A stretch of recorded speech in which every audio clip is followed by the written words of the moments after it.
Hi everyone, in front of me I've got REALME C63 and let me share with you how to activate the developer options on this device.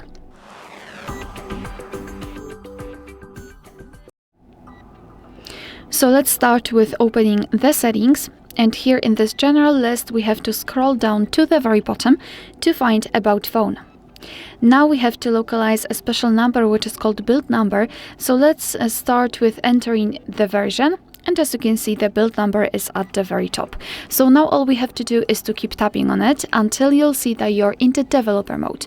If you've got any kind of screen lock, your device will ask you to enter it to confirm the whole step. So now we can go back to the general list of the settings and enter the system, which is at the top from About Phone.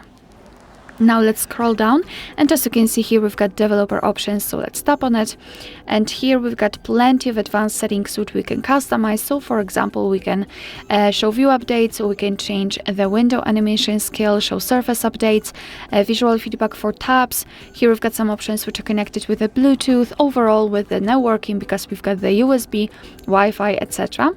So all you have to do to turn on the feature is to simply tap on the switcher on it. And as you can see, it will be immediately activated and applied. And of course, you can turn it off the same way.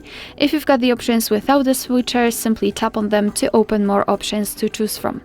If you're done with customization of developer options, you can always turn them off and just use this switcher which is pinned to the top of the screen. Just tap on it and your device will need to be restarted. So just tap on restart. I don't want to do it right now. But after restarting and after entering the system settings again, the developer options will disappear. But of course, no worries, you can customize them again. Just go back to the build number step and keep tapping.